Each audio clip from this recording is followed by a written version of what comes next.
What do you do when something you've wanted for a really long time doesn't come to fruition? Do you give up? Do you find a new dream? Double down? This is the next simple step. I'm Paul Goldsmith.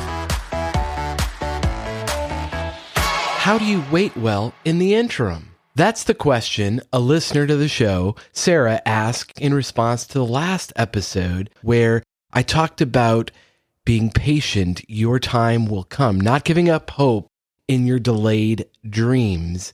And if you missed it, I encourage you to go check it out. But the quick recap is this: if you have a delayed dream, get curious about what this current moment in time makes possible.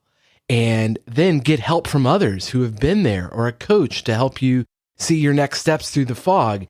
And then finally, get moving. Don't sit idly by on your dreams, but actively keep moving forward. And so this is part 2. My best advice for waiting well in the interim is to not sit and wait for someone to bring your dream to you. Don't wait for it to be easy. Actively work every single day toward your dream. If you've been waiting for a long time for a dream come true, you might be feeling a growing sense of anxiety. Time is running out. But just remember, if you have a big dream, it's going to take time.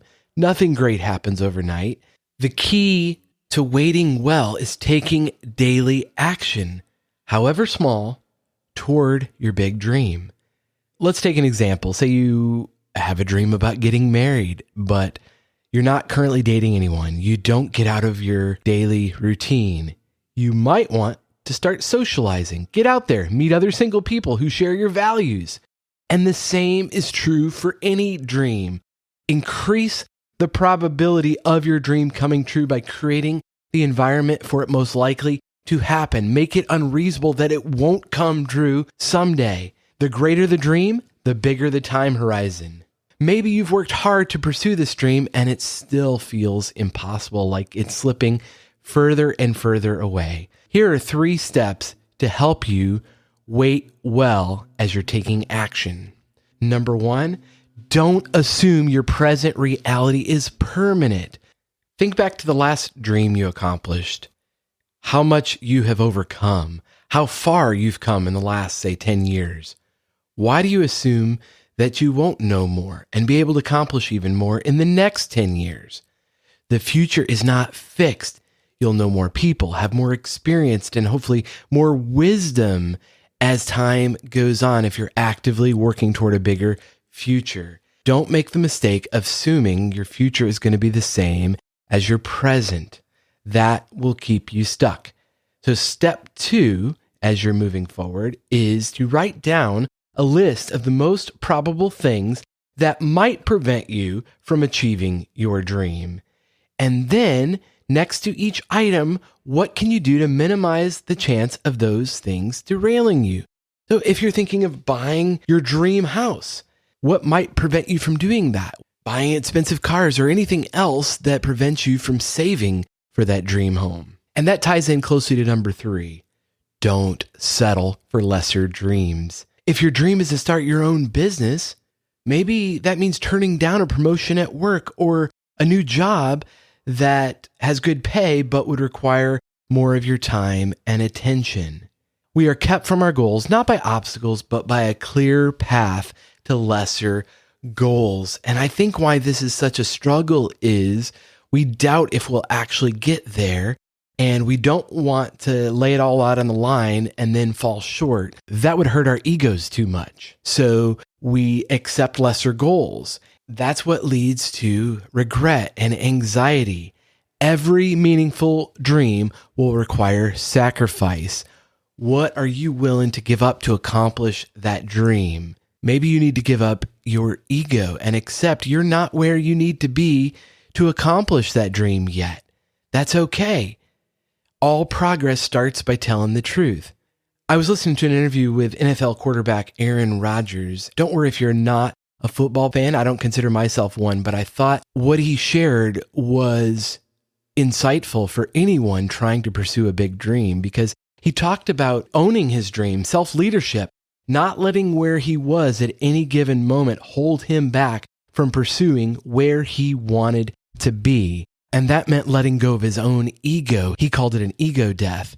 He just put in the work. Here's a clip of Aaron with Cam Haines on the Keep Hammering Collective podcast. So as much as the ego death helps, you also have to pair that with, I steal this from a coach of mine who said this in the NFL, but he said, you can inspire people, but motivation comes from within. Mm-hmm. And I really, really believe that. I think as a leader, it's really important for us to find ways to inspire the people around us. For me, that's my teammates, that's my coaches, that can be the fan base, to just get behind us and believe in us.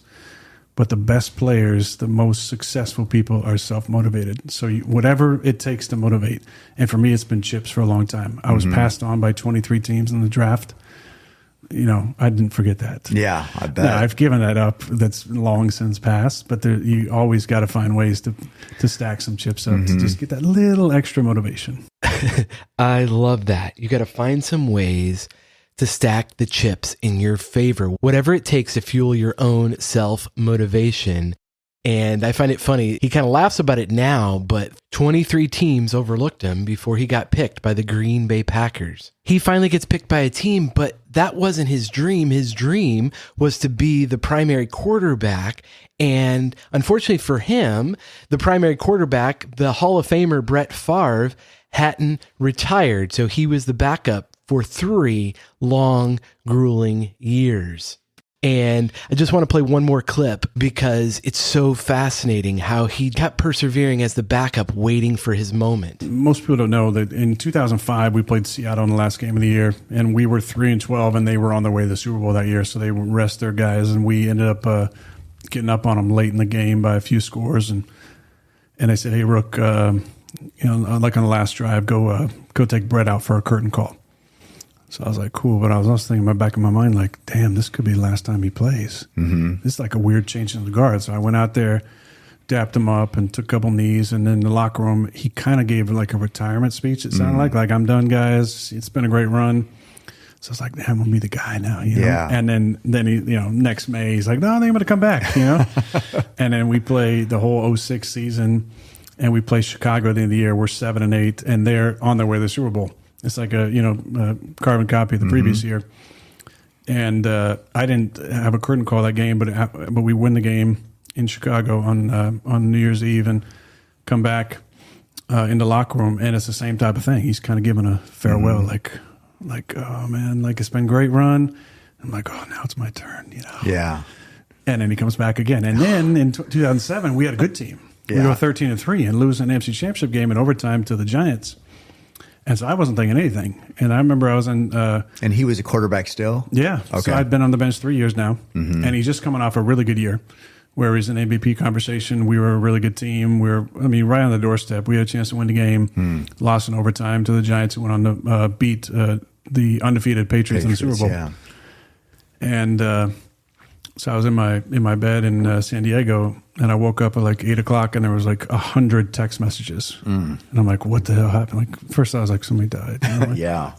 And then it's like, no, Favre retired, and everybody's like, oh, you're the guy. And so I'm like, okay, I'm the guy. He was ready. So when his time came, he was the guy. Will you be ready when your time comes? If it's a promotion you're waiting for, are you actively working as if you already had the job? Are you ready when the person ahead of you moves on or retires? Create the conditions and be ready for when your time comes. It's absolutely healthy to accept the things you can't control. Say the weather, your parents, other people. What can you control? Your mindset, how you decide to move forward every single day. Don't accept where you are now is permanent. Anticipate all the obstacles and use them as fuel for your progress, and don't settle for lesser dreams. If you're looking for a coach to make progress on your biggest dreams, feel free to reach out. I'm Paul J. Goldsmith on Instagram and X, or you can book a free call at nextsimplestep.com. Thanks for listening, and I'll talk to you next time on the next Simple Step Podcast.